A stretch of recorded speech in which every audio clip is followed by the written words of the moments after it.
Hi friends, good afternoon. झाला का चहा? तर मी ड्युटीहून आत्ताच आले, फ्रेश झाले. बघतात का घरी आले की मला असं कानात वगैरे काहीच ठेवू वाटत नाही गरमीमुळं. एकदम आताच फ्रेश झाले आणि मला कळंबून लातूरला यायला 2 तास लागते. दिवसभर ड्युटी करून खूप थकते मी, कारण तुम्ही एक दिवस जरी प्रवास केला तर तुम्हाला किती थकवा येते. आणि माझी तर ड्युटी सतत बसमध्ये असते आणि यायला पण 2 तास, जायला 2 तास.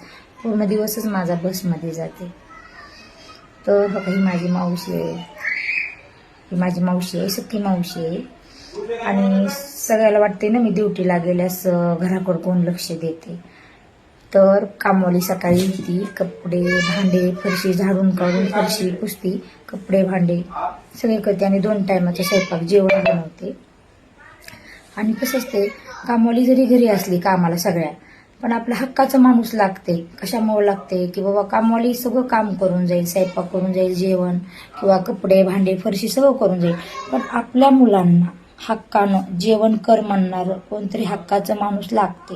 आता ही मावशी माझी 82 वर्षाची 82 वर्षाची आहे, पण उठ जेवण कर असं मुलांना हक्काचं माणूस लागते ना, प्रेमानं बोलणार. आणि पहिलं कसं, माझे आई बाबा माझ्याजवळ असायचे आणि सगळ्यांना माहिती आहे की माझे आई बाबा वारले. तर मावशी सगळं म्हणजे लक्ष देते मुलांकडं. मुलं तर काय माझी आता मोठी झालीत, मुलांकडे लक्ष द्यावं म्हणजे किती मोठे मुलं झाली तरी पण लेकरांना जेवण कर वगैरे म्हणावं लागते. बाकीचे तर सगळे त्यांनी त्यांचं करतात आणि सगळ्या कामाला तर घरी कामवाली बाई आहे, त्याच्यामुळे घरच्या कामाचं काही टेन्शन नाही. आता बघितलं का तुम्ही, मी ड्युटी करून आले एकदम फ्री बसले, का तर कामवाली असल्यामुळं मला घरचा लोडच नाही, कामाचं टेन्शन नाही. फक्त घरी आले की मुलांचा अभ्यास बघणं, काय करायला मुलं, मुलांकडे लक्ष देणं हे बघते. आणि ही मावशी आमच्याकडे कसं काय, तर पहिल्या काळात लग्न करत नव्हते. माझ्या मावशीला लग्न झालं की 1 महिन्यातच तिच्या नवऱ्याने सोडलं, असं विहिरीत ढकलून दिलं. मग गावातल्या माणसांनी म्हणजे माझ्या मामांना म्हणजे माझ्या सासऱ्यांना सांगितलं की तुमच्या बहिणीला ढकलून दिले, कारण माझ्या मामाच्या मुलासोबत माझं लग्न झालेलं आहे ना. तर मग माझी मावशी तर फौजी साहेबांची म्हणजे माझ्या नवऱ्याची आत्या लागती, म्हणजे दोन्ही कोण मी नातं आहे, माझ्या नवऱ्याची आत्या आणि माझी मावशी. मग मी सांभाळलं तरी पण फौजी साहेबांची आत्या आणि माझी मावशी नातं दोन्हीकडे असल्यामुळं हिला कुणीच दुखवत नाही. आणि पहिलं हिनं आमच्या म्हणजे माझ्या आई बाबापाशी राहायची, माझी आई सांभाळायची हिला. आणि आईनं सांभाळलं काय आणि माझी सासरी म्हणजे मामाने सांभाळलं काय एकच पडत होतं, कारण माझे मामा म्हणजे हिचा भाऊ लागते आणि हिला आम्ही सांभाळत होता म्हणून हिच्यावर जीव लागलेला आहे आमचा जास्त. आई शेताकडे गेली किंवा बाबा गव्हर्नमेंट जॉबला होते, बाबा ड्युटीला गेले, तर आम्ही लहान होतो तर मावशी आमच्याकडे लक्ष द्यायची.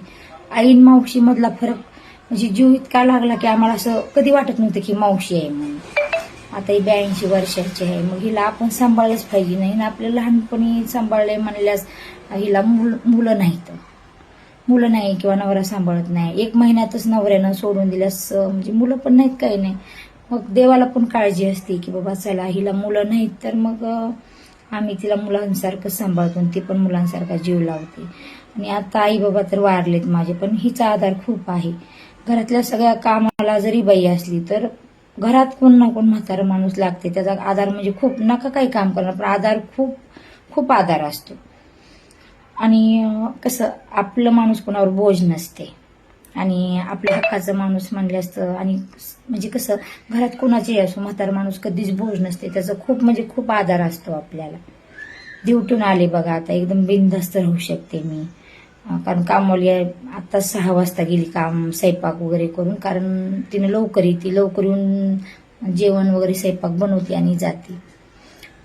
तर मला वाटते की मी कसं काय वेळ देते, नुसते व्हिडिओज बनवते. नुसते व्हिडिओ नाही बनवत मी, ड्युटी करते, घरी लक्ष देते, मुलांना शेताकडे लक्ष देते आणि राहिलेला वेळ मी व्हिडिओ किंवा विरंगुळा म्हणून व्हिडिओ बनवते.